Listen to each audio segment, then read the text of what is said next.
안녕하십니까. 그럼 지금부터 북극협력주간 과학기술의 날 두 번째 세션으로 한국북극연구 컨소시엄 세미나를 개최하도록 하겠습니다. 오늘 사회를 맡은 한국북극연구 컨소시엄의 서영교 사무총장입니다. 먼저 바쁘신 가운데에도 오늘 세미나를 위해 참석해 주신 강성호 한국북극연구 컨소시엄 운영위원장님과 오늘 행사 좌장을 맡으신 김현수 대한조선학회 회장님, 그리고 주제 발표와 지정 토론을 맡으신 전문가 여러분들께 감사의 말씀을 드립니다. 또한 온라인으로 참여 중이신 모든 분들께 감사드립니다.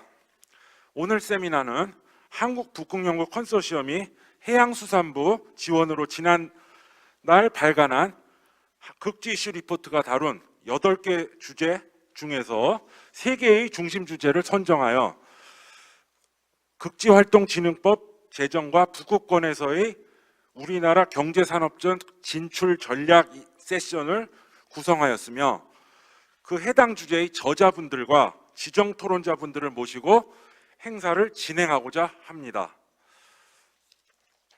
그럼 오늘 코학 세미나에 대한 환영의 의미로 극지연구소의 소장님이시자 한국북극연구 컨소시엄의 운영위원장님을 맡고 계신 강성호 운영위원장님께서 개회사를 해주시도록 하겠습니다. 앞으로 나와주시기 바랍니다.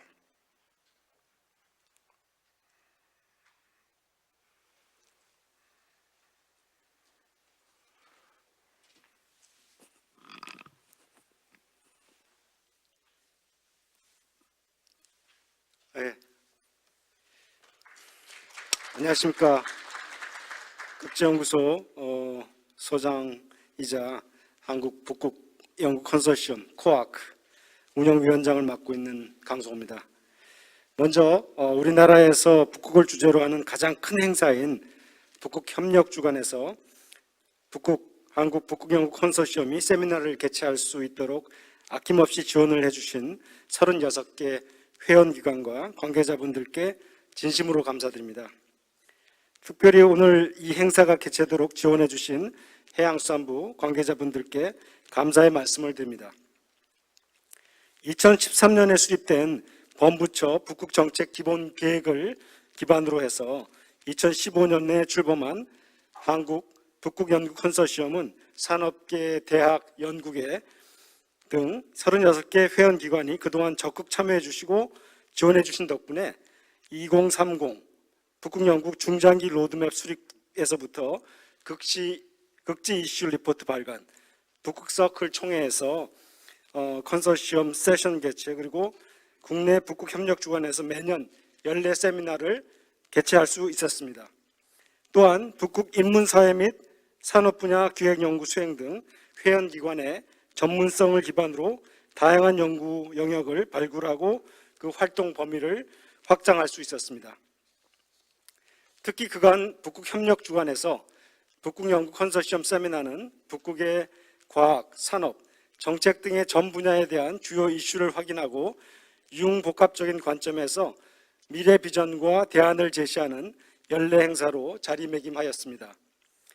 오늘 세미나도 해양수산부가 지원하고 북극연구 컨소시엄이 제작 발간한 극지 이슈 리포트의 주요 8개 주제 중에서 올해의 북극 이슈와 정책 수혜에 부합하는 이슈들을 중심으로 오늘 세미나를 구성하였습니다. 대표적으로 극지활동진흥법이 국회를 통과하였고, 차세대 새벽연구선 건조 예비타당성 조사 통과 등의 굵직한 현안들이 해결되었습니다. 이러한 현안사항을 반영하여 올해 세미나 주제는 극지활동진흥법 제정과 북극권에서의 우리나라 경제 산업적 진출 전략으로 설정하였습니다. 정책적인 관점에서 극지활동진흥법의 세부 내용과 우리나라 극지정책의 전망을 발표하고, 산업적 관점에서 극지선박 안전 운항 기술 개발 주제를 논의할 예정입니다. 마지막으로 수산과학의 측면에서 지구온난화가 극지수산자원에 미치는 영향과 대응을 주제로 삼아 법, 산업, 수산과학적 측면에서 다채롭게 북극 이슈를 논의하는 자리가 될 수 있도록 구성하였습니다. 모쪼록 오늘 세미나에서 컨소시엄 회원기관 전문가분들의 발표와 토론을 통해서 극지활동 기본법을 기반으로 하는 북극 이슈 해결을 위한 융복합적인 협력과 해안이 도출되어 우리나라가 북극에서 나아가야 할 정책 방향이 제시되길 기대합니다. 마지막으로 코로나 사태 장기화와 바쁘신 연말에도 불구하고 이 자리에 참석해 주신 김현수 대한조선학회 회장님을 비롯한 KMI, 국립수가원, 크리소, 대우조선해양 등 모든 전문가분들과 온라인으로 시청하고 계시는 모든 참여자분들께 건강과 행운이 함께 하시길 바라겠습니다. 감사합니다.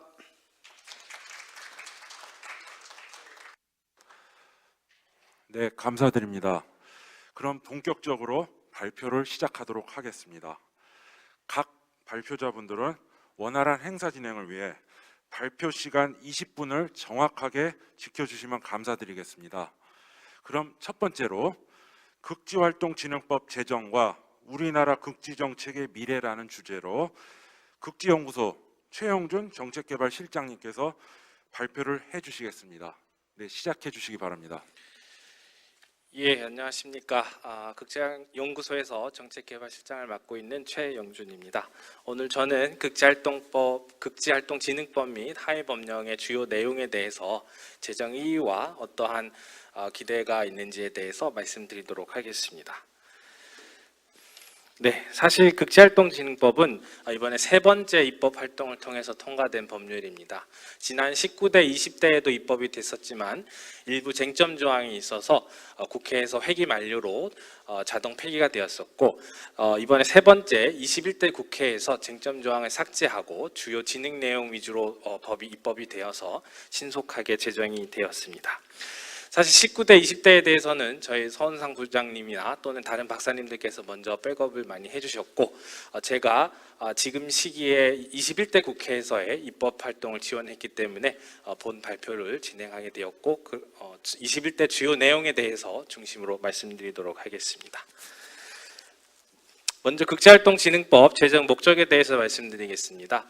먼저 극지활동진흥법은 기후변화, 자원확보 등의 극지의 전략적 가치 증가에 따라서 우리나라 전체 차원에서 정부 수준에서의 체계적 지원을 위해서 마련된 진흥법적 성격의 법률입니다.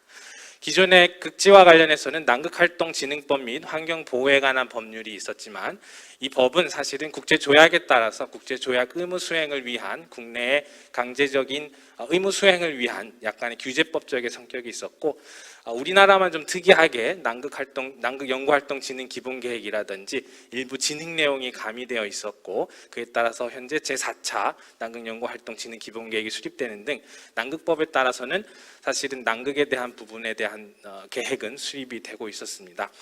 다만 결국 놓고 보자면 북극에 대해서는 사실은 이제 법정 계획이 부재한다거나 법률적인 영향이나 근거를 확보할 수 있는 근거가 사실 없었기 때문에 극지활동진흥법으로 묶이게 되면서 북극에 대한 법적 근거 또 법정 계획을 세울 수 있는 기반을 마련하게 되었습니다.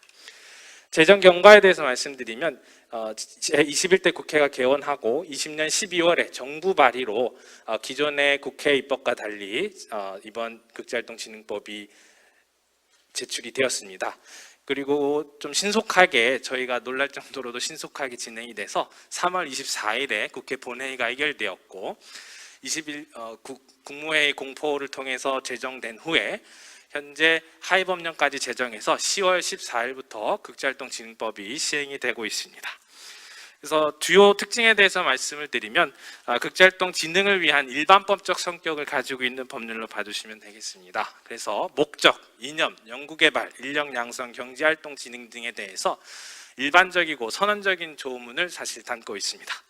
그리고 또 남극활동 및 환경보호에 관한 법률이 사실 사라진 것이 아니고 남극법이 있는 상태에서 극지활동진흥법이 수립이 된 거기 때문에 남극법은 특별법으로서 남극에 대한 규제와 일부 진흥 내용을 담고 있고 극지활동진흥법이 극지에 대한 포괄적인 내용을 담고 있습니다.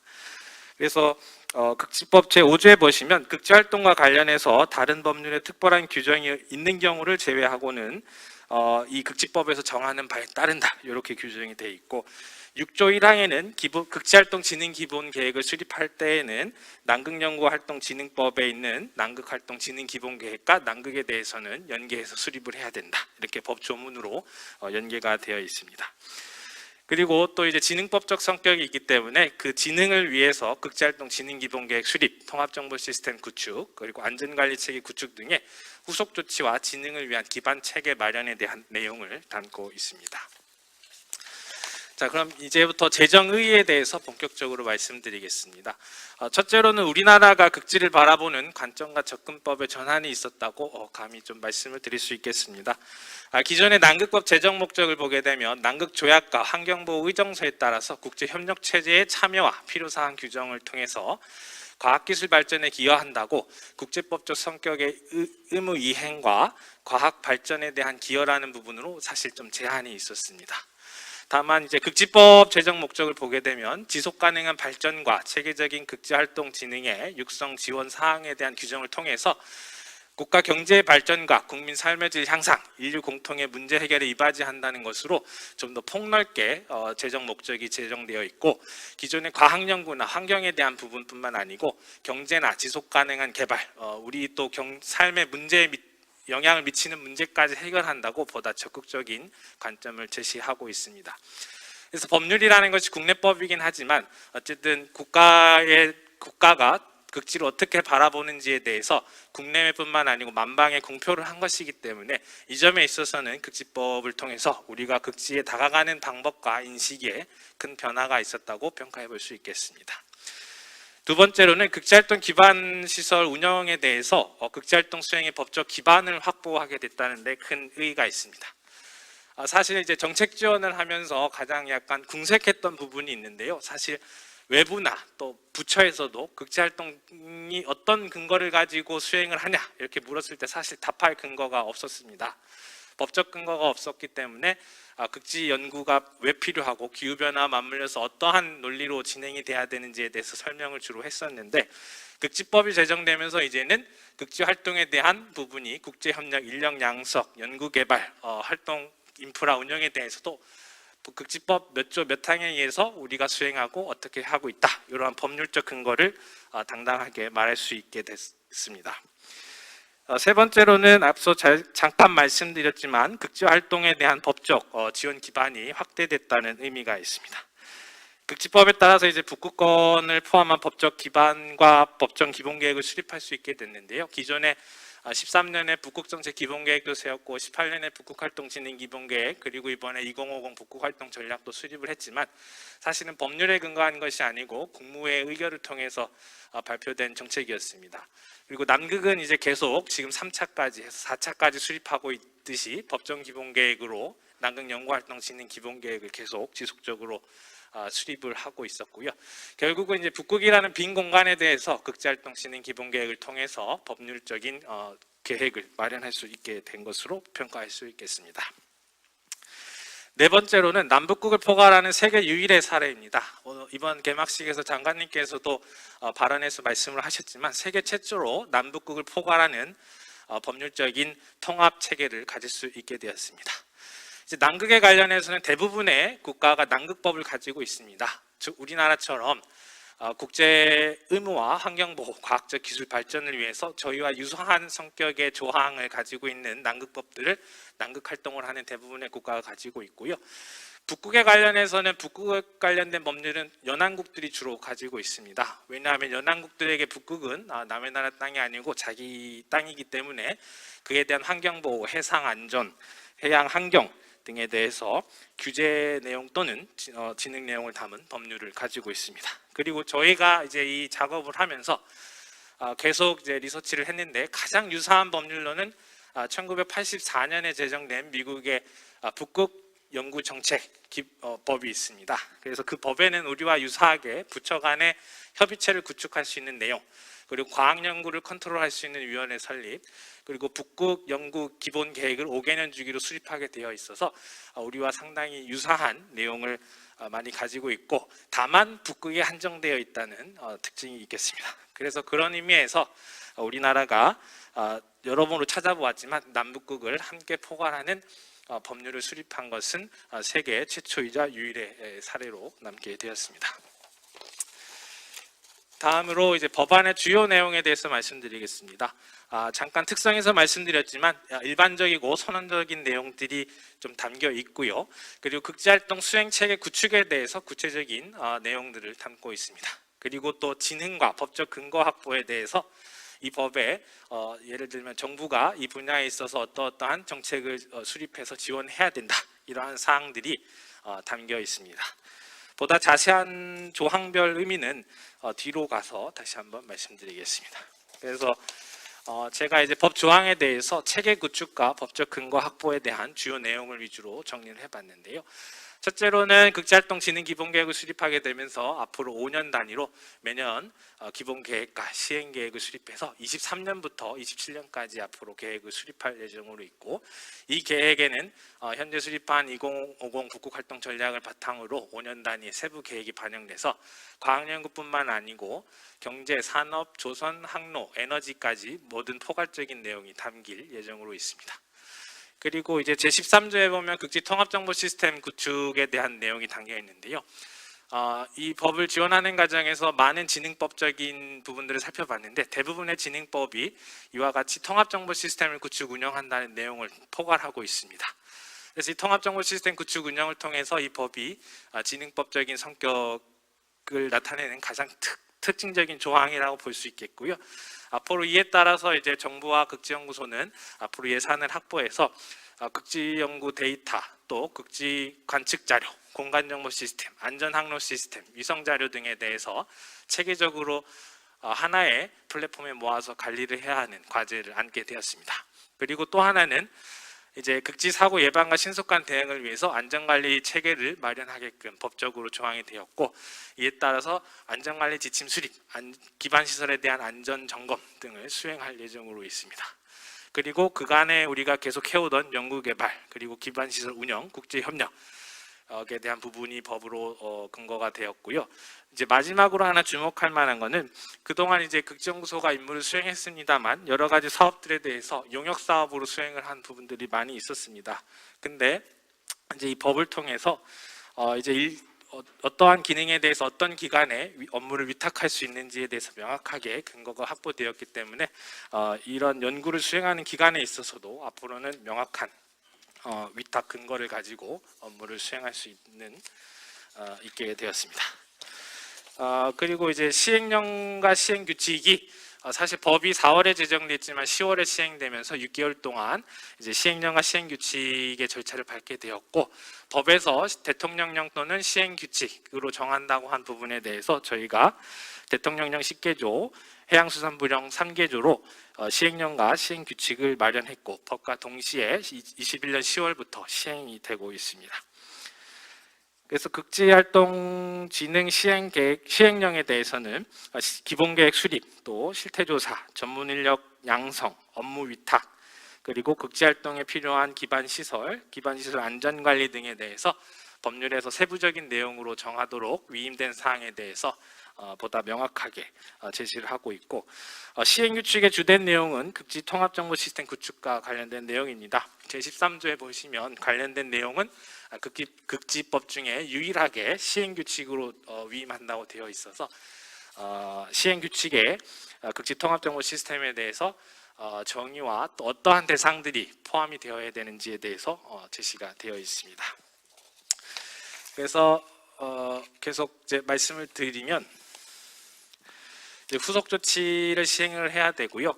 이제 극지활동 진흥 기본 계획은 차년도부터 정부에서 발주를 해서 수립을 할 예정으로 있고, 통합정보 시스템도 현재 구축을 위한 예산 작업을 위해서 정부 프로세스에 따라서 정보화 전략계획 수립 등의 작업을 하고 있고, 현황 파악 등의 조사가 수행 중에 있습니다. 그리고 극지활동 기반시설 안전관리 체계 구축에 대해서도 안전관리 지침을 어떻게 세워야 되는지, 현재 안전관리가 어떻게 되고 있는지 현황 파악 등에 대해서 부처와 극지연구소가 협조해서 현재 절차를 밟고 있는 것으로 알고 있습니다.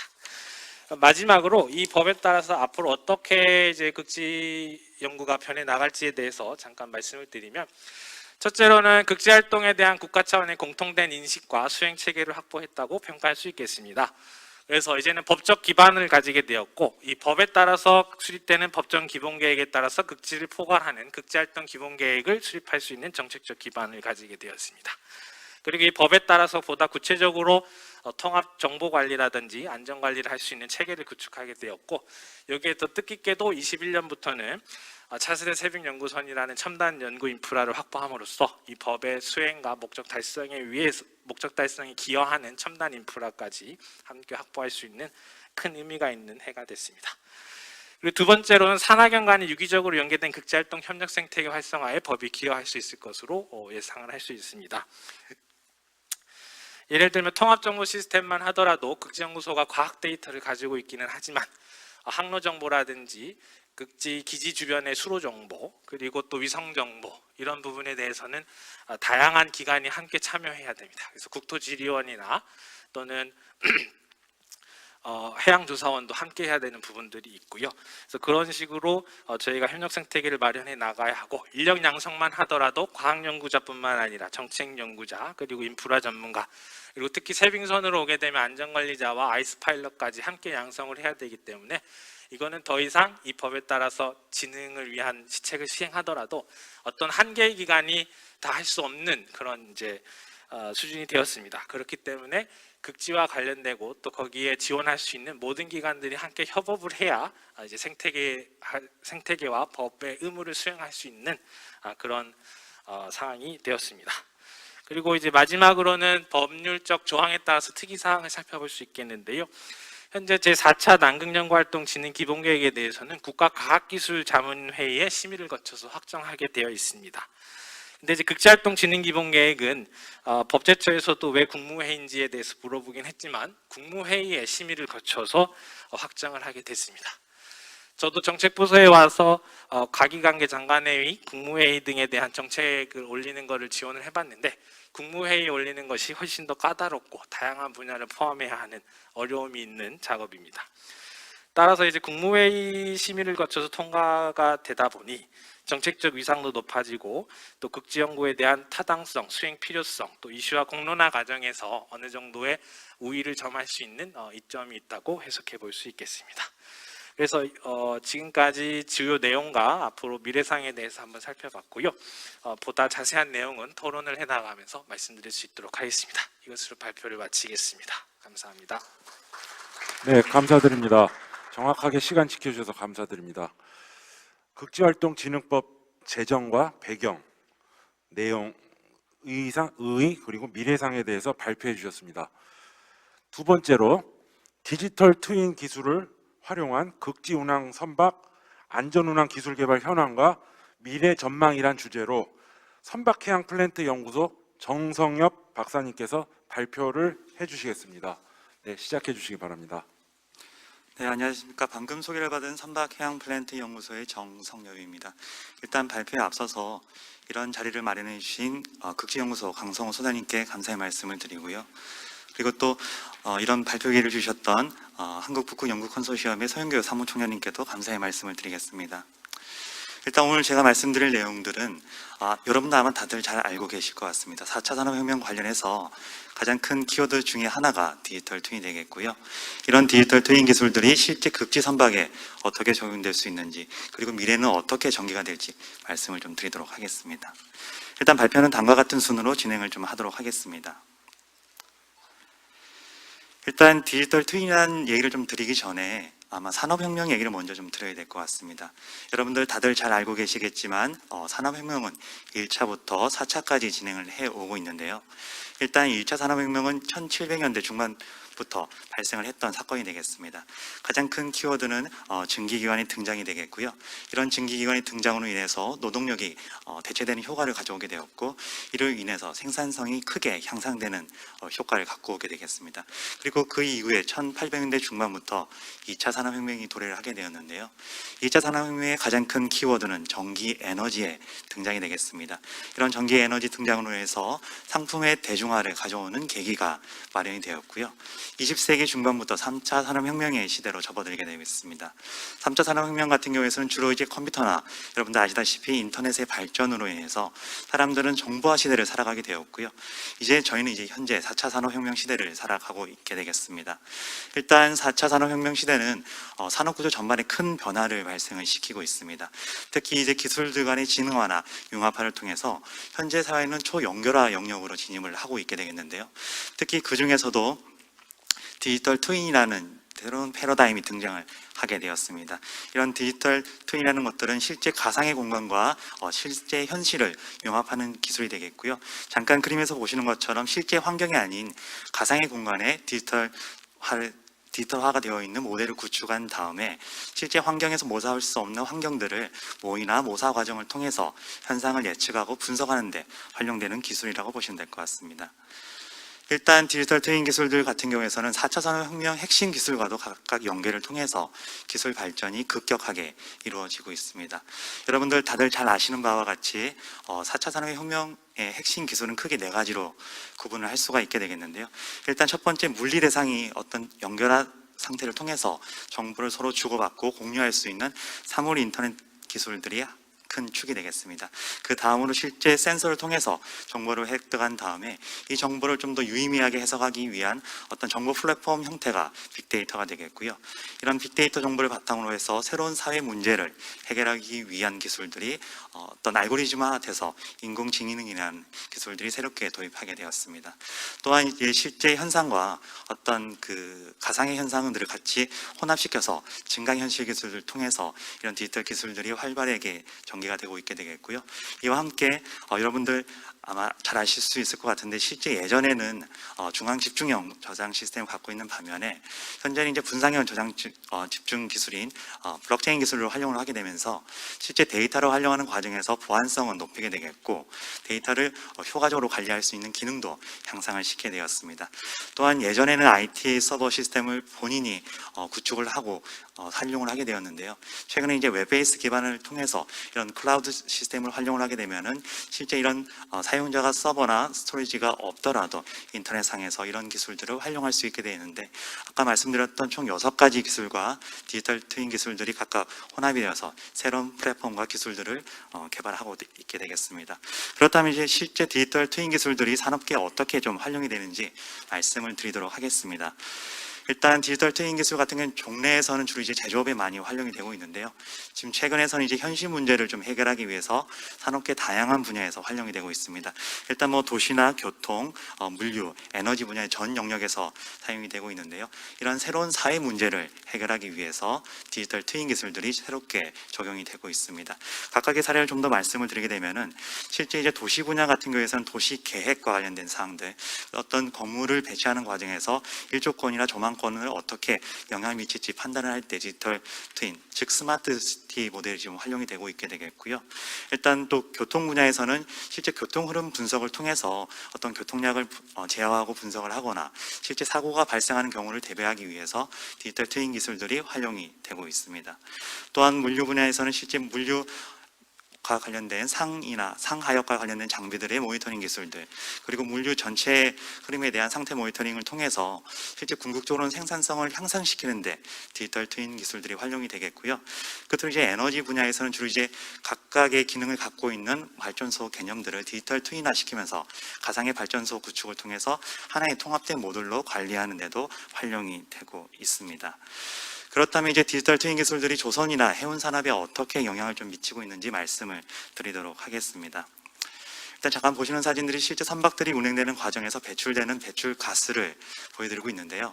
실제 선박들이 운행되는 과정에서 탄소 배출이 발생을 하게 되겠고 이러한 탄소 배출은 지구의 온난화를 가속화시키는 영향을 미치기 때문에 최근에 이런 선박기인 오염 배출을 감소시키기 위한 기술 규제가 적용이 되고 있습니다. 잠깐 보시는 바와 같이 국제해사기구 IMO에서는 실제 선박의 탄소를 감축시킬 수 있는 가이드라인을 제공을 하고 있게 되겠는데요. 2030년도까지 40% 감축 목표를, 그리고 2050년도까지는 50% 감축 목표를 제안을 하고 있습니다. 그만큼 실제 조선이나 해운 산업에서는 탈탄소화가 새로운 사회적 이슈로 작용을 하고 있게 되겠고, 이런 이슈를 대응하기 위한 기술들이 새롭게 개발되고 있는데요. 이런 과정에서 조선해역 분야에서는 디지털 트윈 기술이 활용이 되고 있습니다. 잠깐 보시는 바와 같이 실제 선박이 운행되는 과정에서 발생할 수 있는 여러 장비에 대한 모니터링 체계를 통해서 선박의 어떤 상태 감지뿐만 아니라 예지 보존에 관련된 기술들이 적용이 될 수 있게 되겠고요. 이런 예지 보존을 통해서 선박의 전생애 주기 관리를 통해서 선박의 유지 보수 비용을 좀 향상시키는 데 활용이 되고 있습니다. 또한 최근에 이제 육상 원격 제어 기술뿐만 아니라 자율란 기술을 이용을 해서 어떤 선박의 운항을 지원할 수 있는 운항 체력화에 관련된 기술들, 그리고 어떤 항해사나 파일럿들의 의사결정을 지원할 수 있는 시스템으로도 연결이 되고 있고, 궁극적으로 나아가서는 이제 스마트 항만 기술과도 연결을 통해서 물류 효율성을 향상시키는 데 크게 기여를 하는데 디지털 트윈 기술이 적용이 되고 있습니다. 일단 국외 사례를 좀 살펴보게 되면은 주로 이제 북유럽 국가 위주로 해서 디지털 트윈 기술들이 적용이 되고 있는데요. 잠깐 예를 좀 들게 되면은 DMV나 콩스버그 마리타임, 노르웨이에 있는 NTNU 대학, 그다음 신테프 오션 같은 경우에는 공동으로 오픈 소스 기반의 시뮬레이션 디지털 트윈 모델을 개발을 하였습니다. 일단 선박의 설계나 건조, 운영 전 과정에 걸쳐서 디지털 트윈 기술들이 활용이 되겠고요. 이런 과정을 통해서 실제 선박들이 운행되는 과정에서 운항 효율성을 향상시키고 실제 유지보수 비용들을 좀 더 절감시키는 데 크게 기여를 하고 있게 되겠고, 궁극적으로 나아가서는 실제 선박의 안전 운항을 기여하는 데도 크게 활용이 되겠습니다.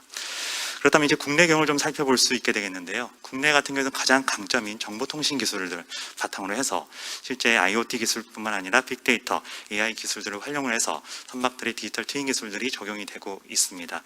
일단 국내 조선사 같은 경우에서는 주로 선박의 상태 모니터링이 가능한 상태 모니터링 시스템을 개발을 하고 있고, 이런 기술들을 실제 선박에 탑재를 해서 선박의 유지보수 향상과 선박의 운용에 활용을 하고 있게 되겠고요.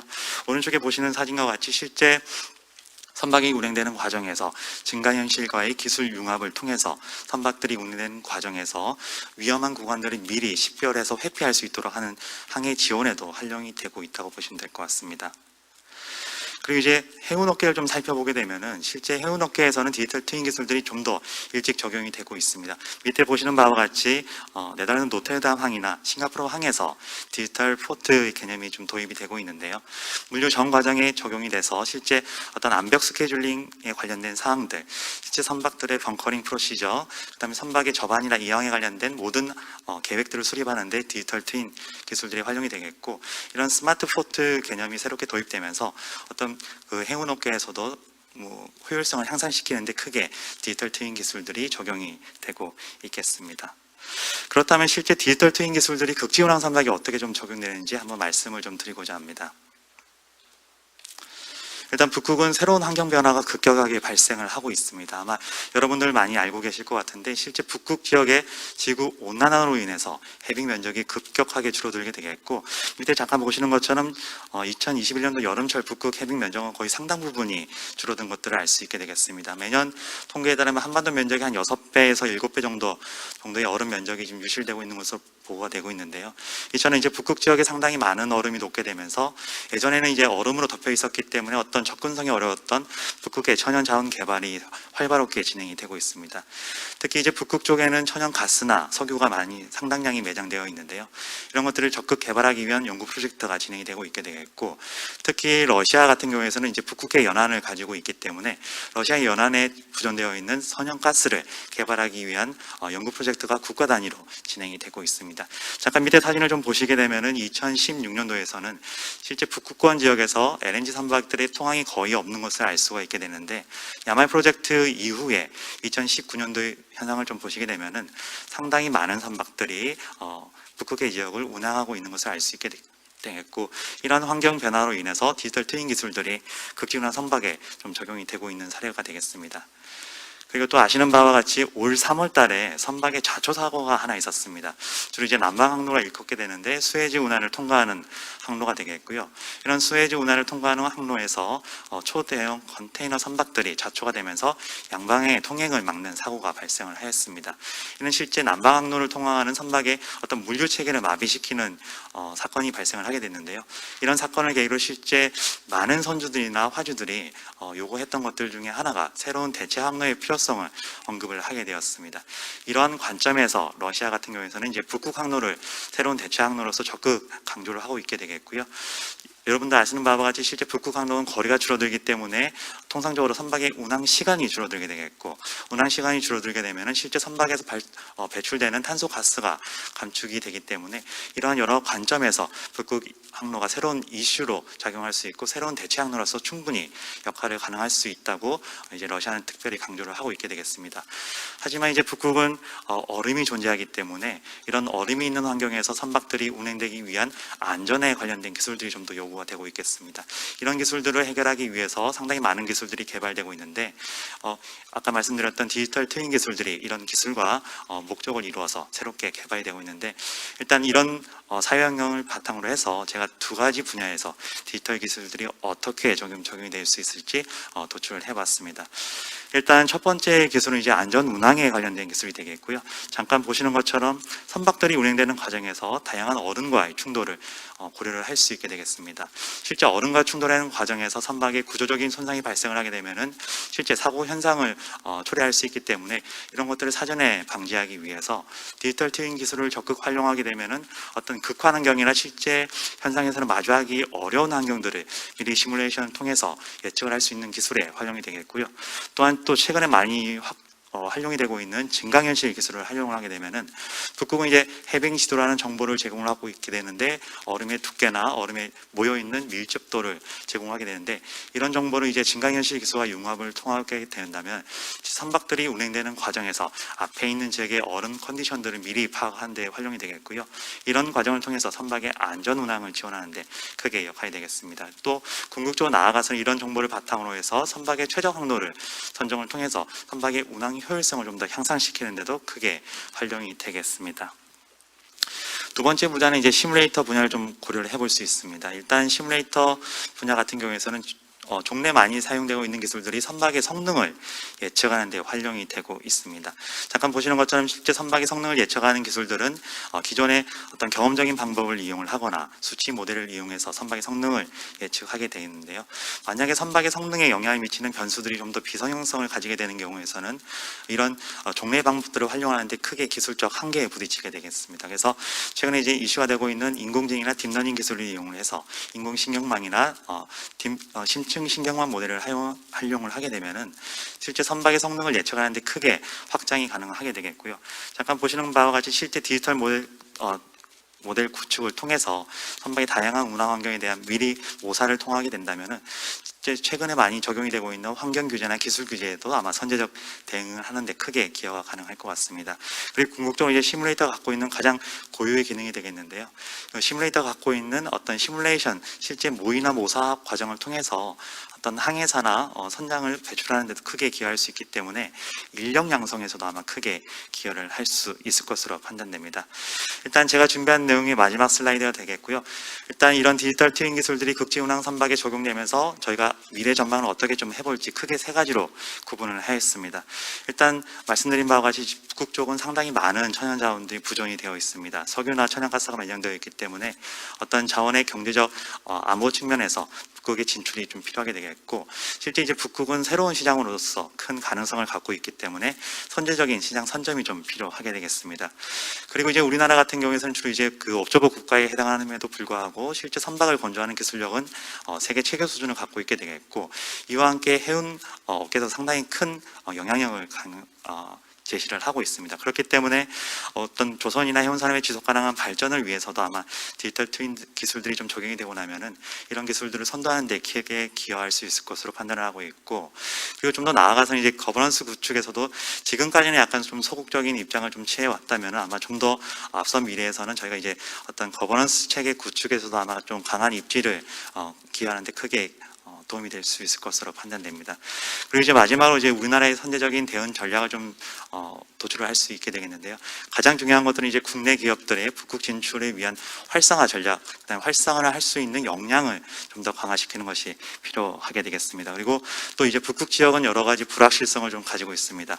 어떤 얼음이 존재하기 때문에 민간 주도의 사업 참여를 통해서는 이런 불확실성을 극복하는데 큰 어려움이 있기 때문에 주로 이제 정부 주도의 어떤 사업 프로젝트 추진뿐만 아니라 정부 지원 개발을 통해서 이런 역량을 좀 강화시킬 수 있는 기반이 좀 마련돼야 되겠습니다. 이와 함께 이제 실제 이제 북극 지역은 상당히 많은 환경 규제나 기술 규제가 새롭게 적용되고 있기 때문에 이런 규제에 대해서 선제적으로 대응할 수 있는 기술들이 요구되게 되겠고, 끝으로 이제 나아가서는 이제 저희가 갖고 있는 조선 기술, 그다음에 해운 기술들, 그리고 이제 디지털 기술과의 융합화를 통하게 된다면 아마 민간 협력 체제를 통해서 저희가 기술을 선제적으로 개발하게 되겠고, 그 기술에 대한 저희가 국산화를 수행하게 된다면은 아마 저희 주요 경쟁국인 뭐 유럽이나 일본, 중국 등과의 어떤 기술 경쟁에서 경쟁 우위를 선점하는 데 크게 기여할 수 있을 것으로 판단됩니다. 제가 또 준비했던 자료들의 참고 문헌들이 되겠고요. 일단 긴 시간 경청해 주셔서 감사합니다. 고맙습니다. 네, 감사드립니다.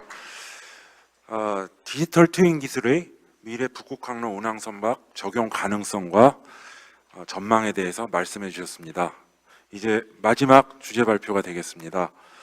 지구온난화에 따른 극지수산자원 변화와 우리나라의 대책이란 주제로 국립수산과학원의 오현주 연구관님께서 발표해 주시겠습니다. 시작해 주시기 바랍니다. 네, 반갑습니다. 먼저 이 자리에 할 수 있도록 기회를 주신 분께 감사드리고요. 앞서서 복과 관련된 내용을 말씀해 주셨는데 저는 지구온난화에 따라서 어떻게 해양 생태계 변화 그 속에서의 수산자원 변동과 우리가 어떻게 대책을 해야 되는지에 대해서 말씀드리도록 하겠습니다.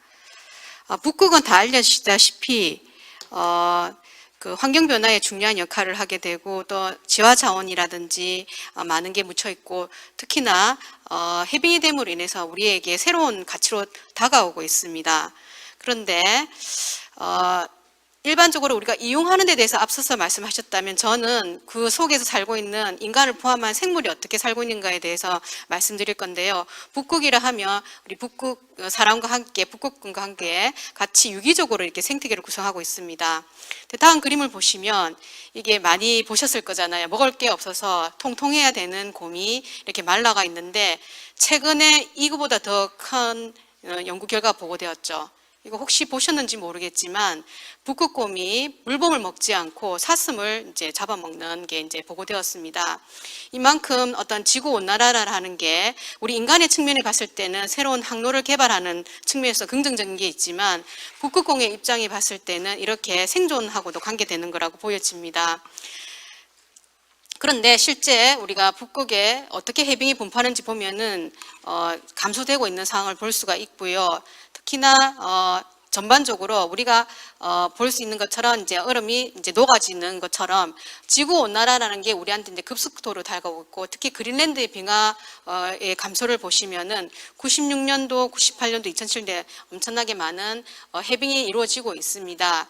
이런 해빙을 봤을 때 인간 입장에서 봤을 때 해빙이 되니까 좋겠다고 하겠지만 실질적으로 그 속에서 일어나는 해양 생태계 측면에서 보게 되면은 해빙이 됨으로 인해서 담수가 유입되면 이렇게 변화가 많이 일어나고 있고요. 특히나 이와 더불어서 그 상위 단계에 있는 그 소비자가 감소가 일어나고 있습니다.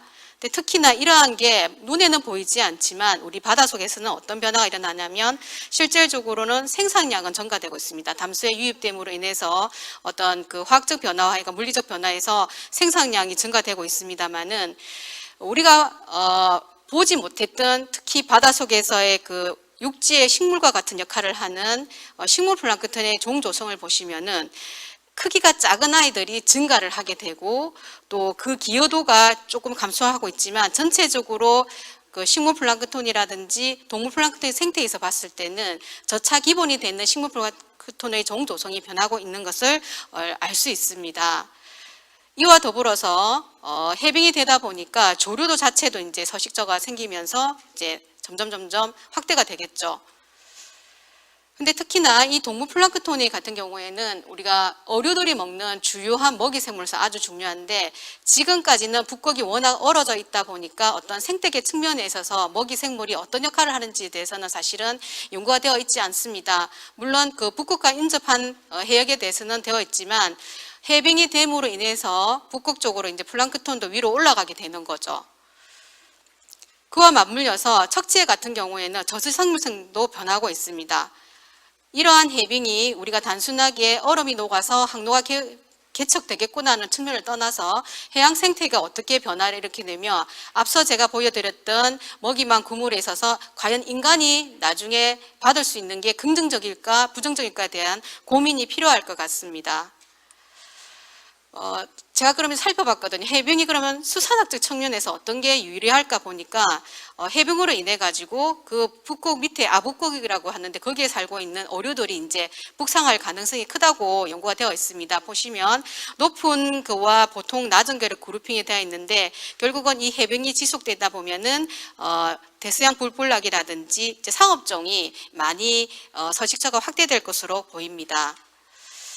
특히 대서양 붉은 볼락을 보시면은 왼쪽 보면 옅은 색이 실제 분포 지역인데, 만약에 향후에 해빙으로 인한다면은 이렇게 확대가 될 것이라는 이제 연구 결과가 나와 있습니다. 남극을 보겠습니다.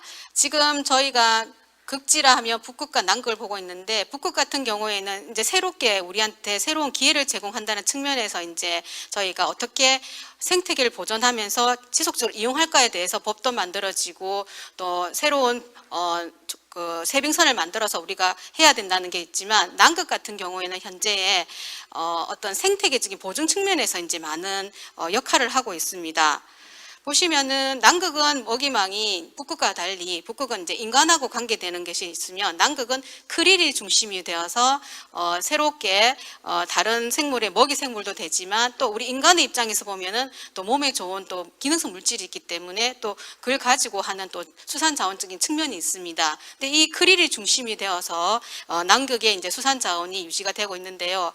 주로 여러 가지 보시면은 뭐 펭귄이라든지 뭐 다양한 생물들이 살고 있고, 특히 우리가 일식집에 가면은 이제 그 비싼 고기가 이제 메로라고 알려져 있는 남극 이빨고기라든지 이런 주요 상업 쪽이 이제 어획되고 있는 것이 남극입니다. 그런데 최근에 이제 남극 해빙이 이제 변화가 이제 급속도로 이제 이루어지고 있고요.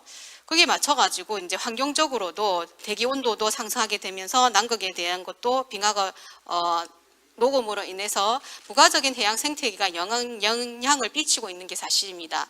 이러한 영향은 앞서서 설명드렸다시피 기온이 올라감으로 해서 우리가 일반적으로 동물 플랑크톤의 먹이가 되는 식물 플랑크톤의 사이즈가 작게 되다 보니까 결국은 에너지 효율이 떨어지겠죠.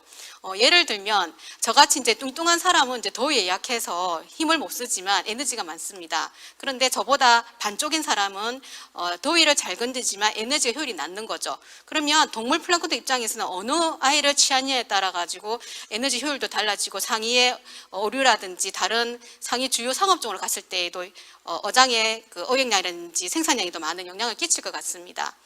그런데 실질적으로 보셨을 때도 지구 온난화에 따라서 이제 그 생태계가 변동을 하게 돼 있고, 또 크릴이 그러면 온도에 어떠한 성장을 보일까 했을 때 온도가 높으면 높아질수록 크릴의 성장률도 이제 감소하고 있는 거죠. 그러면 결국은 크릴을 주식으로 하고 있는 뭐 고래라든지 다른 주요 수산종이 결국은 감소를 이룰 수 있기 때문에 수산 자원학적인 측면에서 봤다면 이제 위기가 오게 된 겁니다.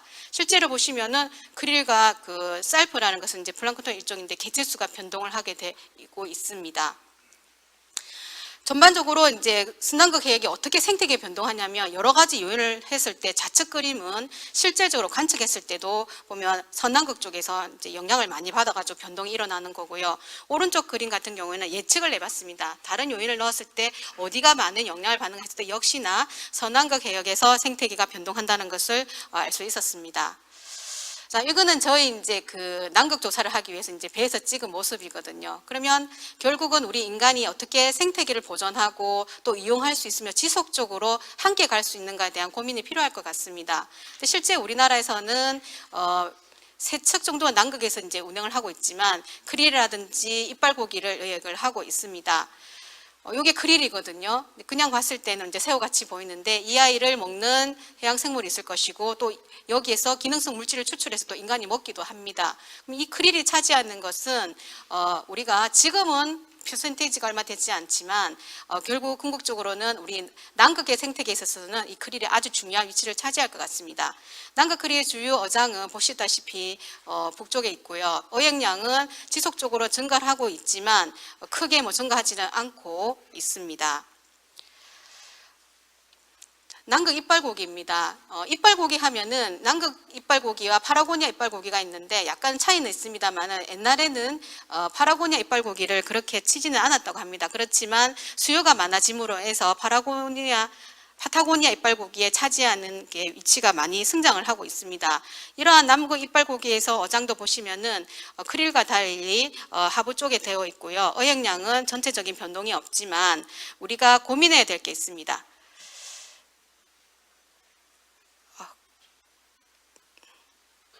그림이 하나 빠진 것 같아요.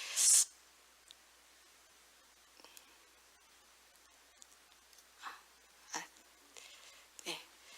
자, 북극 같은 경우에는 이미 이제 기본적으로 이제 정책이라든지 다 정리되어 있더라고요. 그런데 제가 자료를 찾아보니까 남극에 대해서는 이 그림이 상징적인 것 같습니다. 이 그림이 혹시 무엇인지 기억나신지 모르겠는데요.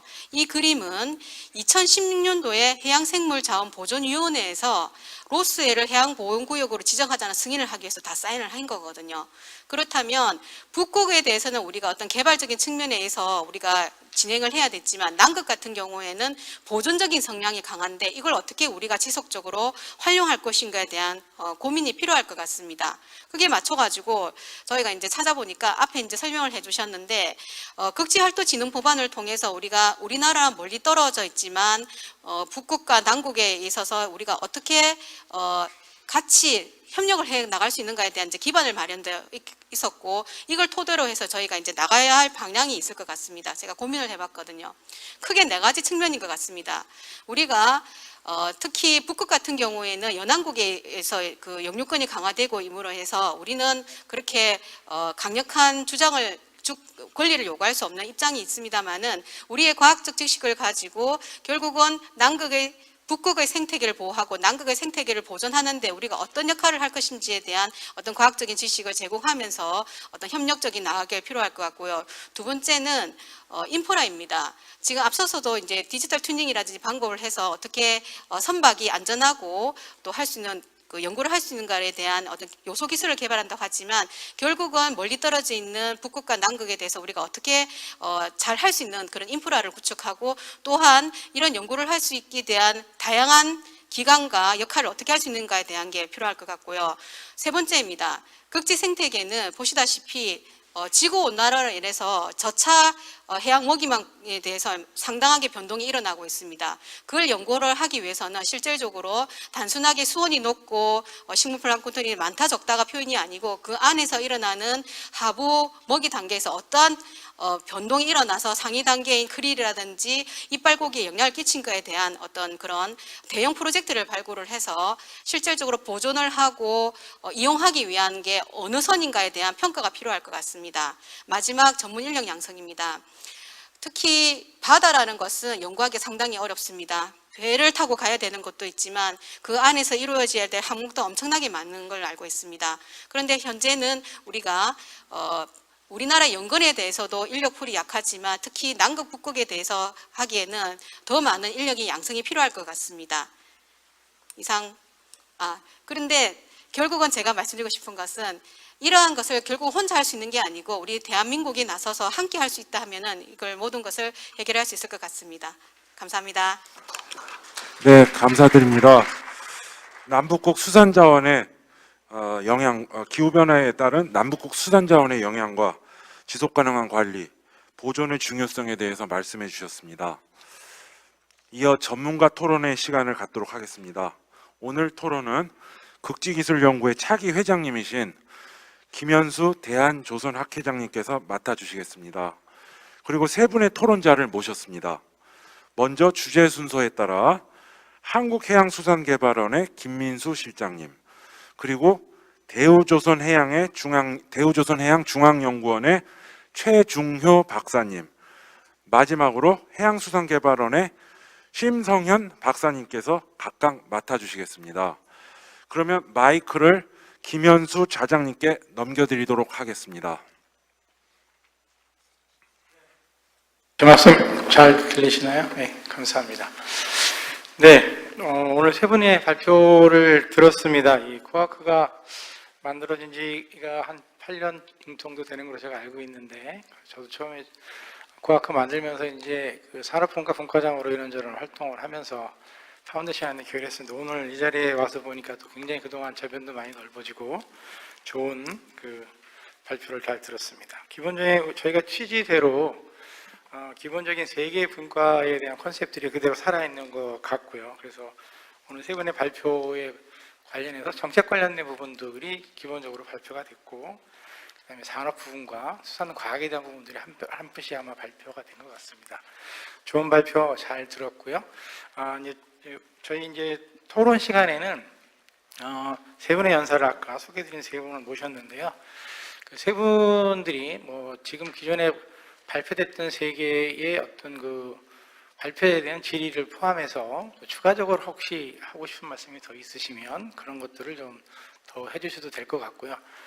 시간을 제가 약속받은 시간이 있는데 그거보다 조금 더 시간이 가능하면 플러브나 온라인상에서 지금 듣고 계신 분들한테 한두 가지 질문을 좀 받도록 하고요.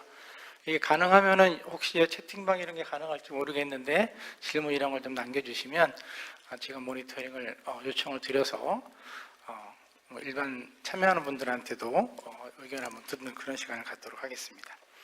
먼저 우리 주제 발표를 해주신 분은 이제 극기연구소의 우리 최영준 실장님께서 해주셨는데요.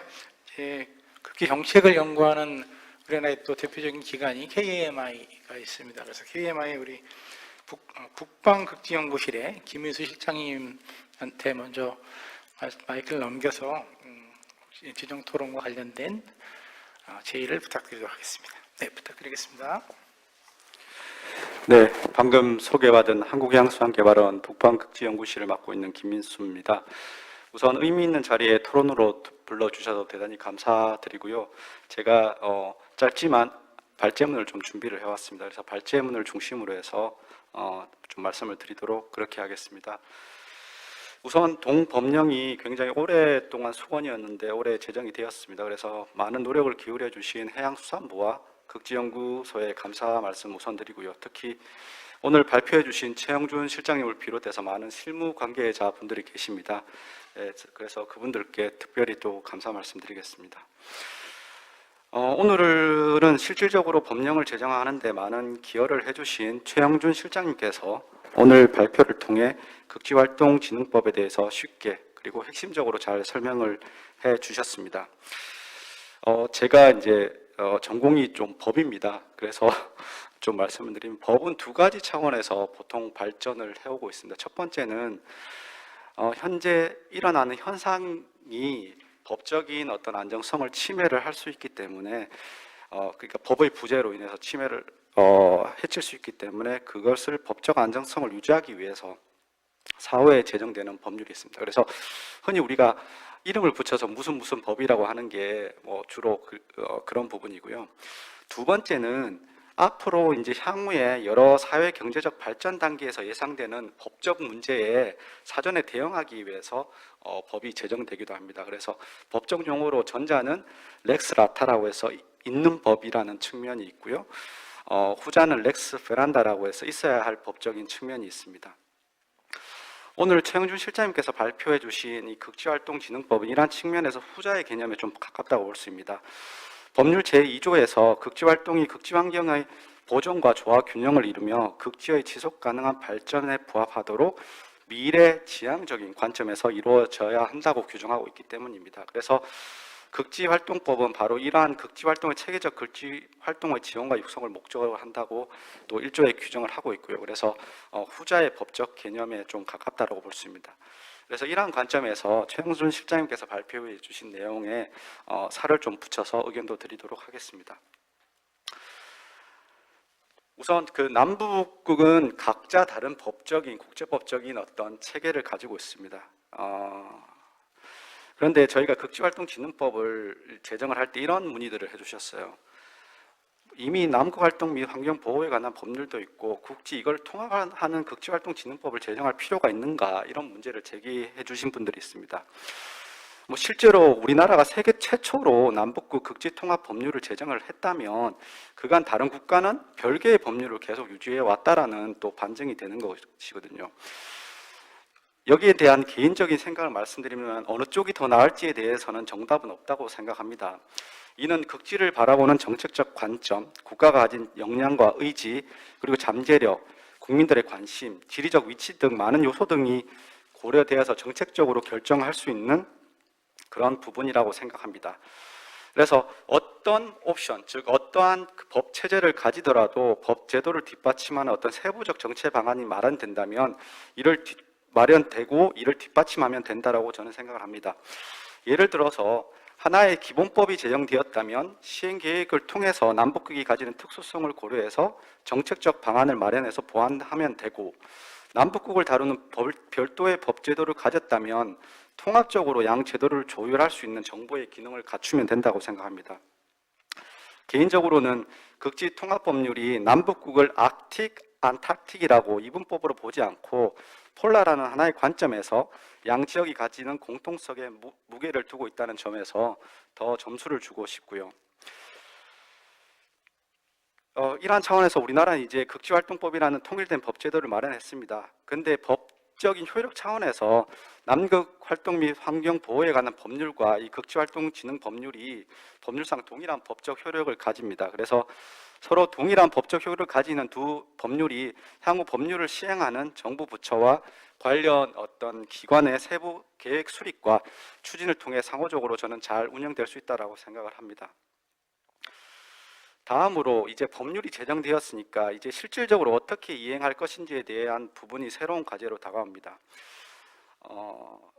이러한 관점에서 지난달 11월 30일 날 제정된 북극 2050 북극활동 전략에서는 극지활동진흥법에서 규정하고 있는 많은 실질적 내용을 담고 있습니다. 북극에서의 경제적인 활동이라든가 극지 통합 정보 시스템이라든가 이런 극지활동진흥법을 추진할 수 있는 실질적인 어떤 정책적인 그런 방향성을 제시를 하고 있는데요.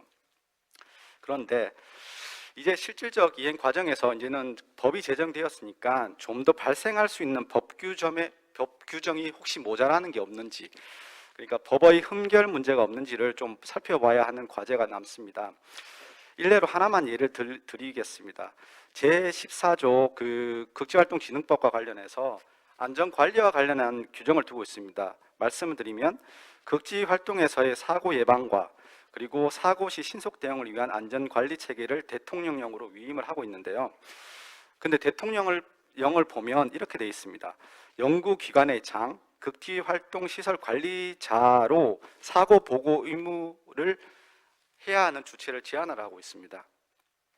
그런데 극지활동에 대한 정의를 제3조에서 보면 극지환경 및 극지자원의 관리, 보존, 개발, 이용과 관련된 활동으로 정해두고 있습니다. 그러니까 개발과 이용을 하는 주체도 극지활동에 대한 주체가 될 수 있고, 향후에 우리가 극지활동에서의 사고 예방과 관리에서 선박 항행이라든가 관광 활동이라든가 수산 자원을 할 경우 예상되는 어떤 그런 활동에 따른 안전이나 그런 부분들이 또 문제가 될 수 있습니다. 그래서 앞서 말씀드렸듯이 극지활동법이 밀행지향적 관점에서 설립된 법률이라면 이러한 향후 예측되는 부분도 향후 좀 보완을 할 수 있는 부분이 좀 필요하다고 생각합니다.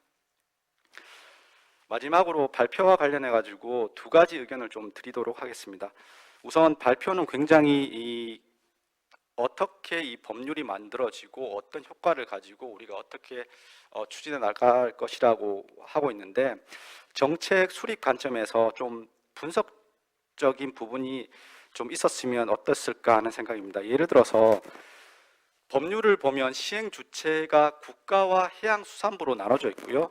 그리고 조항도 뭐뭐를 하여야 된다라고 꼭 하게끔 하는 의무 조항이 되어 있는 조항도 있고 뭐뭐 할 수 있다라고 규정된 조항도 있습니다. 예를 들어서 해양수산부가 정책 추진 주체로 되어 있는 경우 극지활동진흥법은 반드시 수립해야 되는 의무 조항인 반면에 실태 조사는 실시할 수 있다라고 규정을 해서 약간 재량 규정으로 되어 있습니다.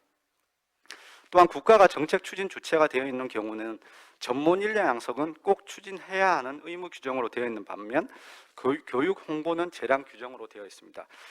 이렇게 법이 규정하는 그런 우선순위를 보면 국가가 뭐뭐 하여야 된다라는 부분이 가장 우선순위가 두어지겠고요. 그다음에 해양수산부 장관이 뭐뭐 할 수 있다라는 부분이 상대적으로 덜 중요한 우선순위로 되겠습니다.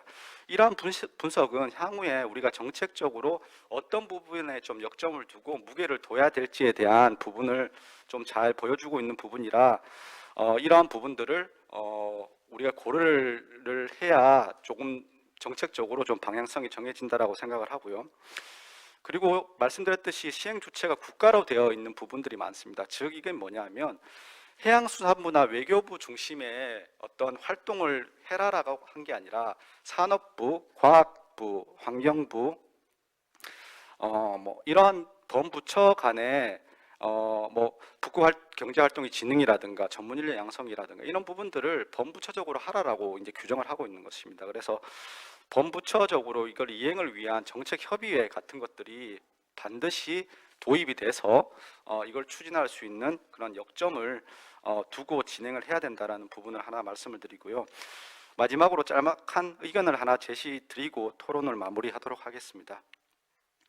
발표하신 내용에서 4페이지에서 북극에서 도 규제 등의 법률로 이렇게 표현한 부분이 있는데요.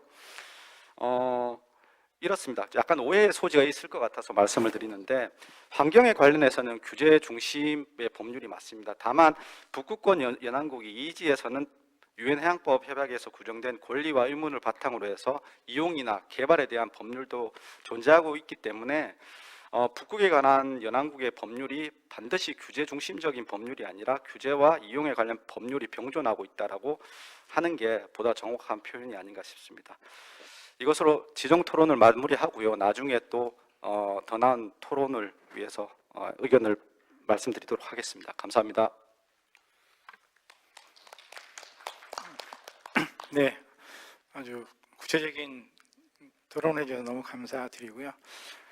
제가 정리해 보니까 북극 활동진흥법에 대해서 지금 이것이 미래 사회에 대한 발전을 베이스로 한 아주 좋은 법률이다라는 표현을 해주신 것 같고, 법률 관련돼서는 뭐 구체적인 어떤 이행 방안이나 이런 부분도 세밀한 좀 보완이 좀 필요하다는 말씀을 좀 해주신 거로 판단이 되고요. 발표 관련해서도 뭐 한두 가지 말씀해 주셨는데 질문 사항이 좀 있으신 것 같아서 혹시 최영준 실장님이 혹시 답변이 가능하시면 간단하게 답변을 좀 부탁드리겠습니다. 예, 제가 간단하게 이제 말씀 주신 사항에 대해서 답변 드리고 넘어가도록 하겠습니다. 일단 발표는 이제 극지법의 성과를 좀 강조하는 측면에서 사실 작성이 됐고요. 지적해 주신 4쪽의 이제 북극에 대한 규제 등의 법률은 마찬가지로 해양법 협약에 따라서 항행에 대한 보장이나 이런 부분들이 있는 부분이 있는데 제가 좀 찾은 부분이 좀 뭐 러시아 쪽이나 이런 쪽에 있어서의 자국 쇄빙선 이용이나 이런 부분들을 좀 많이 강조하다 보니까 이렇게 표현됐고 다음부터는 좀 수정해서 사용할 수 있도록 하겠습니다. 역시 좀 역시 법적인 전문가 관점에서 봐주셔서 감사하고요.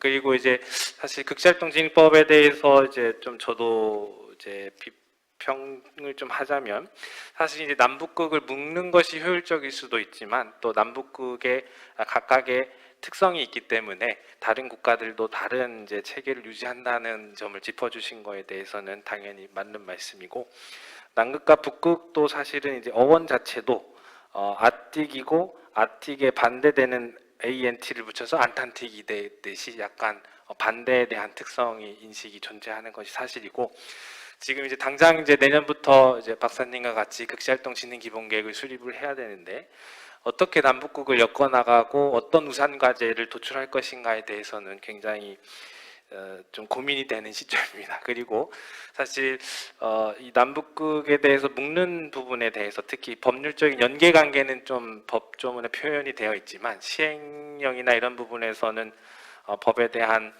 어떻게 연계하고 진행 기본 계획을 어떻게 수립할지에 대한 구체적인 내용이 좀 부재하기 때문에 그 부분을 이제 처음 수립할 때 어떻게 잡아나갈지에 대해서는 저희 연구소에서도 굉장히 큰 부담을 가지고 있는 것이 사실입니다. 그리고 또 하나 고백하자면 아까 잠깐 말씀드렸지만 법이 굉장히 빨리 통과가 됐습니다. 그래서 좀 이제 부족한 점이 있는 것이 사실이고 주어도 국가나 해양수산부로 좀 나눠져 있고 어떤 것은 해야 한다, 어떤 것은 할 수 있다. 그리고 이런 부분에 있어서 사실 좀 문제점이 이미 발생하고 있습니다. 저희가 이제 뭐 예산적인 부분이나 이런 부분이 필요한 사항이 있는데 그런 부분은 이미 법을 사실 가지고 가지만 할 수 있다라고 되어 있는 부분에 대해서는 할 수 있다고 되어 있다고 강조하시는 분도 계시고 그래서 그런 점들은 좀 앞으로 좀 법이 개정되거나 할 때 좀 해소해 나가야 되는 사항이 사실입니다. 그리고 저희가 이제 시행령을 만들면 특히 시행령을 만드는 과정에 있어서 법에 대해서 다시 한번 평가를 해보게 됐는데 잘 알고 계시듯이 주어 문제도 있고 또 가장 중요하게 역할을 해야 할 그 극지 정책이나 활동에 대한 조정을 해야 할 정부 또는 민간과 민관에 대한 협의체 내용이 빠져 있고요. 그래서 이런 부분들은 앞으로 계속 개정 소요가 있을 때마다 대응해 나갈 수 있도록 저희가 이제 준비를 해야 되고 저희 연구소에서도 관련돼서 좀 연구를 진행해서 미리 좀 이슈를 짚어볼 수 있도록 하려고 합니다. 다만 이제 해야 한다와 할 수 있다에 대한 차이는 좀 이제 시행령을 제정하는 과정에서도 좀 논란이 있었는데요. 논란까지는 아니지만 또 이제 시행령 제정하는 데 있어서 각종 평가들을 또 시행을 합니다. 그래서 통계, 성별, 뭐 또 규제 영향 평가 이런 것들을 하는데 또 요즘은 정부에서 그 뭐 해야 한다라는 의무를 부과하는 법률을 제정하는 것을 최소화하고 있습니다. 그래서 그런 부분에서 예를 들면 안전관리 지침을 제정해야 한다 이렇게 하면 이것들이 정부에서는 규제로 평가될 수 있다는 법제처적인 관점의 분석도 있었고요. 그런 부분들은 이제 저희가 하나씩 정리해 나가서 대응할 수 있도록 하겠습니다. 오늘 좀 전문가적인 관점에서 사실 제가 제시하지 않은 부분들을 면밀히 짚어주셔서 감사합니다. 네, 질의 토의 너무 감사합니다. 살짝 우리 극지 연구소에 있는 우리 서은상 정책 본부장님께서 찬조를 좀 부탁을 하셔서 제가 긴급하게 짧게 좀 한 말씀 부탁드릴까요? 네. 예, 아까 그 질문해 주신 죄송합니다. 질문해 주신 내용 중에 그 실태조사 관련된 부분은 아마 1900이 아니죠. 2018년대로 기억을 하고 있습니다. 그때 당시에 그 국회에서 서른 의원이 뭐 여러 개 법안에 있어서 어떤 실태조사 조항을 넣어달라는 요청, 그 개정 요청이 있었고, 그때 이제 상당히 여러 개 기존 법률이 개정이 됐는데요. 그때 개정된 것 중에 하나도 남극연구활동 남극연구활동 및 환경보호에 관한 법률도 그때 같이 개정이 됐었습니다. 그때 동시에 실태조사는 거의 대부분 이제 할 수 있다가 되었고, 특히 다른 건 몰라도 극지 관련된 실태조사는 뭐 그 코로나 상황이라든가 아니면 뭐 악천후라든가 여러 가지 환경 때문에 이게 해야 한다라고 잘못 넣었다가는 또 그걸 의무를 이행하지 못하는 상황이 생길 수 있기 때문에 할 수 있다고 들어가는 게 맞다고 생각을 합니다. 네, 변론을 하러 나오셨던 것 같아. 네, 좌우지간 코로나 상황에서 그런 것들이 법적인 부분들이 유권 해석이나 이런 것들이 가능한 부분임에도 불구하고 나름대로 이유가 있다는 생각을 하고요. 2021 북극협력주간에 사실은 정책이라는 큰 세션이 있습니다. 그래서 그쪽에 계신 분들하고 오늘 주제 발표하신 분하고 그 다음에 집중 토론해 주신 분 포함해서 양대 기관들이 좀 더 좋은 모습으로 정책적인 방향을 잘 제시해 주시면 다른 기관들도 거기와 같이 보조를 맞춰서 좀 좋은 발전의 모습이 되지 않을까 이런 생각을 하고 있습니다. 이제 두 번째 이제 산업분과로 넘어가서요. 이제 디지털 트윈에 관련해서 우리 그리스도의 정성익 박사님이 어지런저런 화두를 많이 던져 주셨고요. 그 주종 토론 관련해서는 우리 이제 대우조선해양의 중앙연구원의 최중호 책임연구원께서 똑같은 방식으로 질의를 하셔야 되고 아마 최중호 박사님도 올해 아텍 관련된 연구를 하고 하셨기 때문에 뭐 관련해서 지정 토론을 좀 해주시면 감사하겠습니다. 마이크 넘기겠습니다. 예, 안녕하세요. 대우조선해양의 최중현입니다. 잘 들리시나요? 예, 굉장히 좋은 자리 초청해 주셨는데, 제가 본의 아니게 지난 주말에 그 자녀가 자가격리 통보를 받아서 이 가족들도 단체 행사 있는 곳에는 참석하지 않는 게 좋겠다고 보건소에서 그래서요. 좀 본의 아니게 참석치를 못했습니다. 저도 오랜만에 북극 연구하시는 분들 많이 뵙고 싶었는데, 예, 양해의 말씀 부탁드립니다. 화면으로 제 얼굴이 나니까 더 뚱뚱해 보이는 것 같아서 좀 죄송스러운데요. 정선엽 박사님이 디지털 트윈 기술의 극지선박 적용에 대해서 좋은 말씀 주셨고요. 약간 조금만 더 첨언을 드리자면, 보통 조선소에서 이제 디지털 트윈 기술을 적용한 선박들을 그냥 통칭해서 이제 스마트십이라는 표현을 쓰고요. 지금 조선 3사, 저희 회사 포함한 조선 3사에서는 모두 다 스마트십 기술을 개발을 해 놓은 상태고, 현 프로젝트에도 적용을 하고 있습니다. 그래서 스마트십을 어느 단계까지 했냐 그러면 저희가 플랫폼화 했다라고 표현을 드리고 있고요. 각 조선소마다 조선소 고유의 스마트십 모델 플랫폼을 들고 그 플랫폼을 지금 배에 설치하고 있는 중이고요. 개발한 지는 10여 년이 조금 넘은 것 같고요. 10여 년 동안 왜 이렇게 조용했냐 라고들도 하실 수 있는데, 이게 사실은 실제 배에 설치되고 있기 때문에 이 영업 회사로서는 영업 기밀 중에 하나인 항목이고요. 어떤 것들을 스마트화 했냐, 그러니까 디지털 트윈화 했냐, 이런 것들이 경쟁력이기 때문에 사실은 많은 것들이 알려져 있지는 않습니다. 한 10여 년 전쯤에 이 스마트십을 개발하면서의 목표는 사실은 에너지 세이빙이었거든요. 연료를 아끼겠다. 그러니까 배가 바다에서 가는 추진 효율을 1% 내지 7% 정도 아끼면서 연료는 10% 가까이 아낄 수 있는 이런 항로를 제공하거나 아니면 이런 운항 지침을 만들어내거나 이런 것들을 자동화해서 이제 배에 이 선장에게 선택할 수 있는 권리를 주겠다, 이런 식으로 개발이 되다가, 이때는 사실은 이건 하나 할까 말까 선택을 해달라는 옵션 였고요.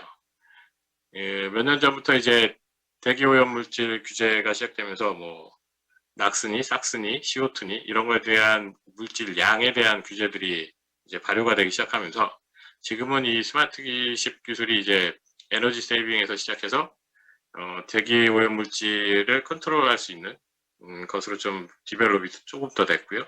그러다 보니 이제는 이게 더 이상 옵션이 아니라 이제 필수처럼 거의 모든 선박에 적용이 되게끔 돼 있습니다. 그래서 저희 지금 짓고 있는 선박들도 거의 대부분 다 스마트십 플랫폼을 설치하는 중이고요.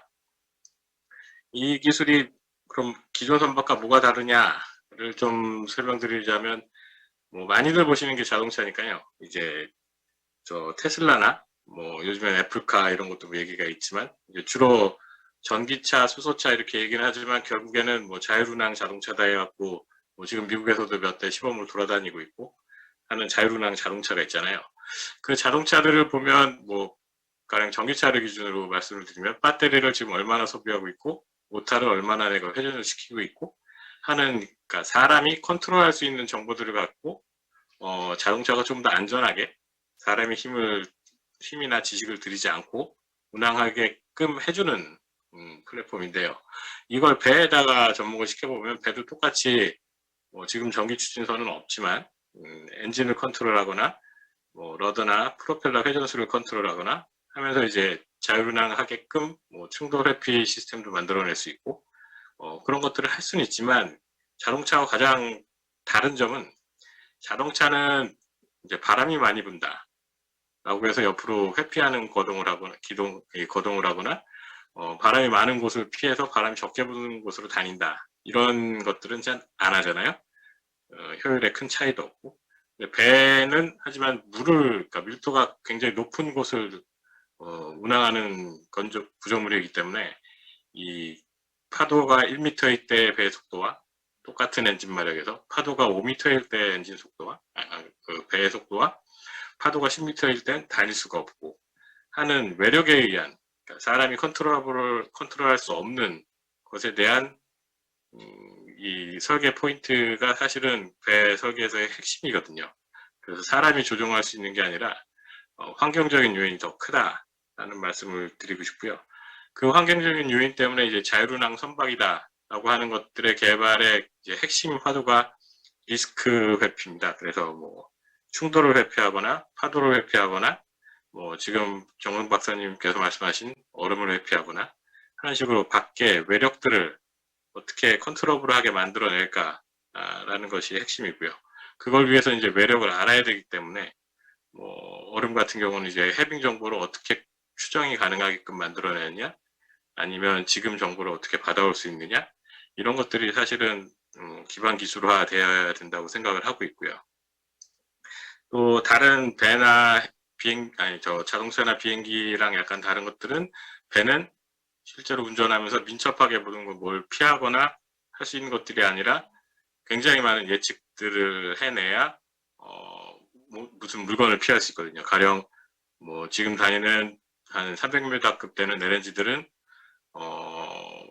이렇게 오는 물건을 회피하기 위해서는 최소한 20km 전에서 회피 고동을 시작을 해야 실제로 충돌하지 않고 회피할 수 있거든요. 그런 민첩성이 굉장히 떨어지기 때문에 이 충돌하는 물질에 대한 예측을 해내는 것들이 중요하고요. 그럼 더욱더 이제 외력에 대한 공부들이 더 많이 필요하다는 것이 요즘의 트렌드고요. 그래서 저희 쪽에서 요즘 많이 신경 쓰는 부분들은 이 외력들을 어떻게 잘 추정해낼 수 있을까에 대한 부분들을 많이 신경 쓰고 있습니다. 예, 그 정도 첨언 드리고 싶고요. 정상혁 박사님께서 이제 두 가지 꼭지로 말씀을 주셨는데, 제가 알기로는 이 두 가지 꼭지가 뭐 과제화를 오래 하려다가 잘 진행이 안 된 것으로 알고 있거든요. 이 두 가지 꼭지의 과제들을 뭐 크리소 자체 내부적으로 하고 할 계획이 있으신 건지, 아니면 하고 계시는지, 아니면 또 다른 큰 과제로 만들어서 할 계획이 있으신지, 이 과제 개발 계획에 대해서 좀 알고 싶습니다. 예, 이상입니다. 네, 어려운 상황에서 집에서까지 이렇게 참여해 주셔서 너무 감사드리고요. 정말 디지털에 대한 제대로 사례를 보는 것 같습니다. 정성혁 박사님이 디지털 트윈에 대한 얘기들 많이 해주셨고, 우리 최중희 박사님께서 지금 스마트십이라는 화두로 조선 3사에서 이미 10년 전부터 플랫폼이 개발이 됐다, 이런 얘기를 해주셨고요. 에너지 세이빙 디바이스 시작해서 자율운항 선박까지 지금 나오고 있는 여러 가지 화두를 얘기해 주신 것 같습니다. 기본적으로 지금 우리가 여기서 얘기하고 있는 것 중에 대부분은 그 지구의 온난화 이런 얘기를 하지만 기후 위기라는 표현들을 많이 쓰고 있고요. 그런 걸 극복하기 위한 것들이 지금 친환경 쪽으로 많이 가고 있습니다. 그래서 친환경과 디지털라이제이션이라는 큰 허대에서 사실은 조선이나 다른 여러 가지 회원도 그렇고 과학 하시는 분들도 거기서 벗어나기는 쉽지 않은데, 그런 거에 대한 것들을 좀 짚어주신 것 같습니다. 우리 정승훈 박사님한테 질문하신 것 같은데 답변을 좀 부탁드릴까요? 네, 일단 최중현 박사님 온라인으로 뵙게 돼서 상당히 반갑고요. 일단 질문을 하나 주셨는데, 이제 저희가 준비를 했던 내용들이 어떻게 좀 진행이 되고 있는지 아마 그거를 좀 물어보신 것 같습니다. 뭐 아시겠지만 실제 일반 해역을 운항한 선박들 같은 경우에서는 상당히 많은 정부 과제도 진행이 되고 있고, 실제 뭐 기간 고유 사업으로도 개발이 좀 진행이 되고 있습니다. 하지만 이제 극지 해역을 운항하는 경우에서는 좀 상당히 다른 일반 해역과는 다른 환경 조건을 갖고 있기 때문에, 기존에 이제 일반 해역에 적용되는 기술들을 그대로 극지 해역에 적용하는 데는 좀 한계가 있다는 것들은 대부분 전문가들은 다 동의하고 계신 것들이 되겠고요. 이런 한계성이 좀 차이가 있기 때문에 이런 것들 좀 극복할 수 있는 기술들이 이제 좀 신규 과제로 좀 준비를 하고 있는데, 최근에 이제 극지 운항 선박에 관련된 아까 말씀드렸던 안전운항 지원 체계 시스템 개발이나 어떤 시뮬레이터 개발 과제들은 저희가 계속 부처 과제로 좀 발전하기 위해서 지금 저희가 진행을 하고 있는 것들이 되겠고, 또한 최근에 이제 차세대 세빙 연구선 건조 사업이 이제 확정이 됐는데, 거기에 한 꼭지로 선박의 상태 모니터링을 할 수 있는 기술 개발들이 또 함께 진행될 계획이 되겠습니다. 잠깐 말씀을 해주신 것처럼 실제 선박들이 운행되는 과정에서 발생하는 환경 안전 등 상당히 많은 요소들이 작용을 하게 되겠는데, 가장 중요한 요소들이 실제 얼음과의 충돌에 의해서 발생하는 힘, 즉 빙하중이나 빙유기에 의한 진동이나 소음 특성들이 되겠고, 되겠고요. 이런 것들을 모니터링할 수 있는 기술들은 아직까지 뭐 국내 조선소도 상당히 많은 기술력을 갖고는 있지만 아직 국가 공공의 기술로 확대를 시키기 위해서는 아마 기술 개발이 좀 더 필요할 것으로 생각을 하고 있습니다. 그런 관점에서 차세대 세빙연구소 건조 사업에 앞서서 어떤 선행 기반 기술 과제의 형태로 정부 부처 과제로 좀 진행을 하려고 계획을 잡고 있게 되겠고요. 또한 이제 기관 고유 사업, 크리소 고유 사업의 형태로서 계속 북극해를 운항한 선박들의 상태를 모니터링할 수 있고 선박에 작용하는 외력을 추정할 수 있는 실선 계측 연구를 수행을 하고 있습니다. 2010년도부터 세빙연구소 나라원에 탑승을 해서 저희가 매년 북극이나 남극해를 운행하는 과정에서 어떤 다양한 환경 조건에서 선박이 작용하는 외력들을 계측을 하게 되겠고요.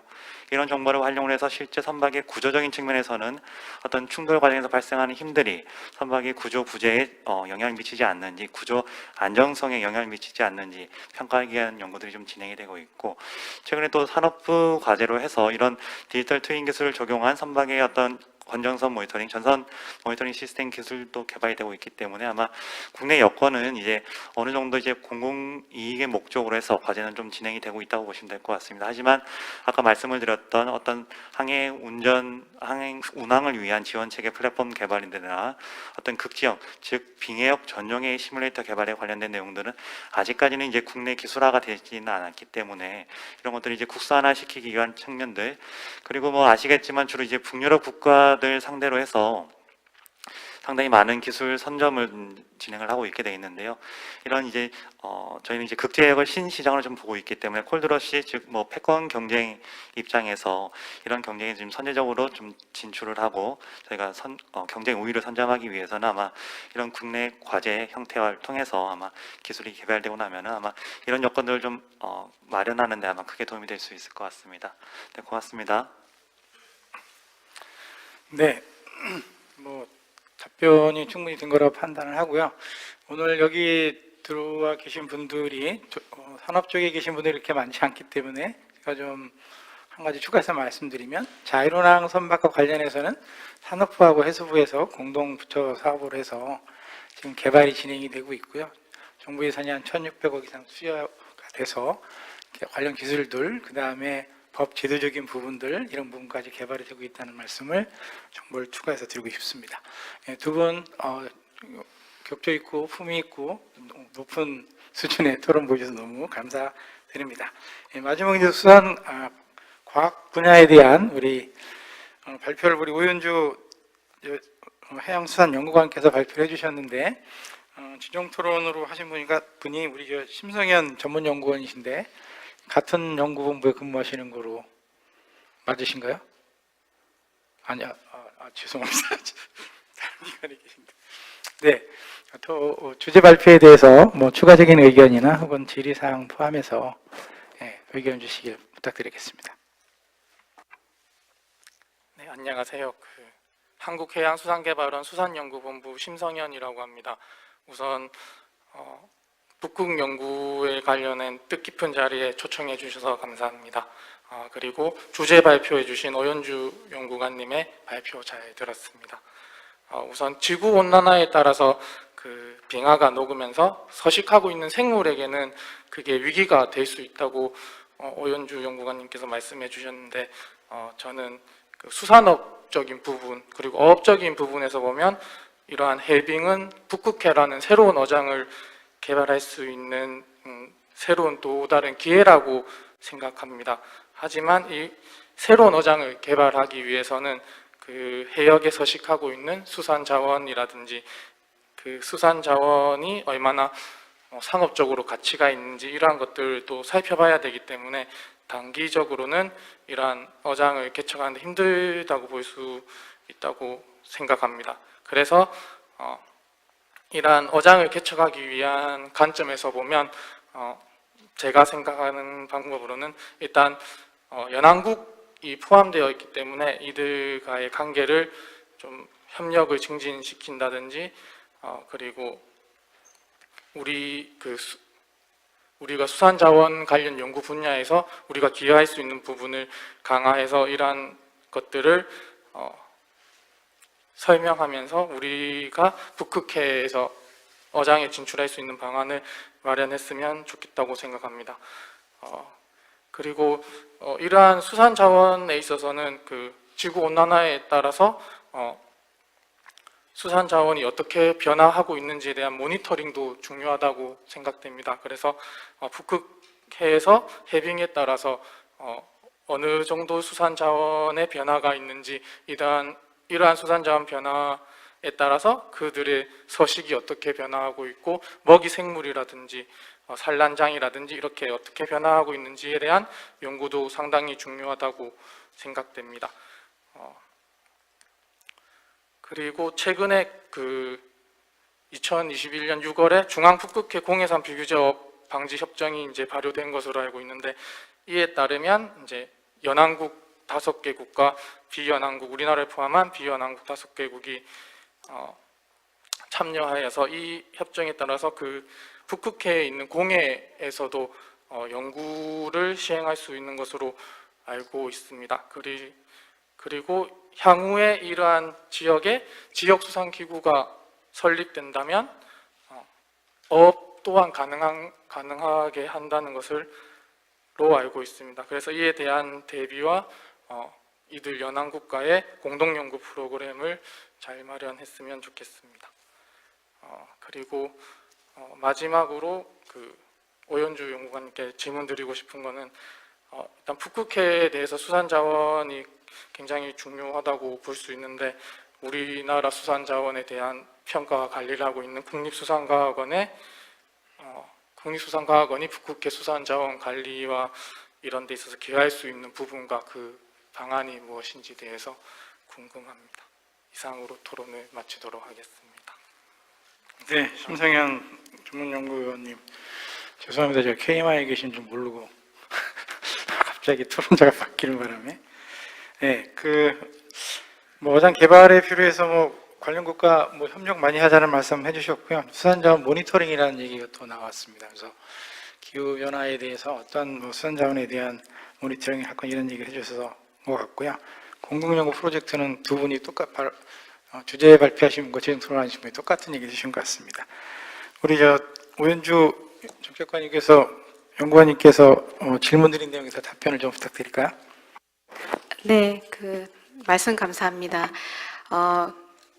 토론자님께서 말씀하신 것처럼 북극에서 수산 자원도 아주 중요하고, 특히 북극은 현재로 저희가 알기로는 어떤 전반적인 해양 생태계에 대해서 조사가 되어 있지 않습니다. 그렇기 때문에 지금은 남극 같은 경우에는 실질적으로 이제 많은 조사가 이루어지고, 특히 주요 상업적인 크릴이라든지 이빨고기에 대해서도 이제 저희가 연구를 하고 있고, 또 특히 그 쿼터를 받아가지고 조업을 하는 그런 상황이 있습니다. 그렇기 때문에 지금까지 우리 국립수산과학원이 이제 다른 파트에서 이제 연구를 하시는데, 그쪽에서는 협력을 통해서 유기적으로 조사를 하고 또 쿼터 확보를 위해서 노력을 하고 있거든요.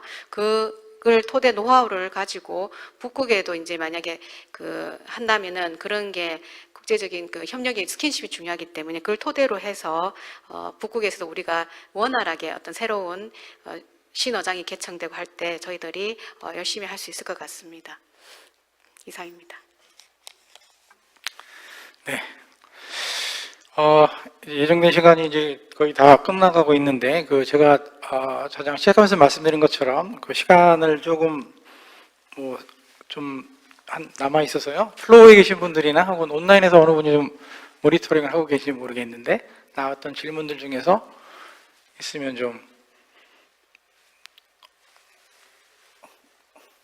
없으신가요?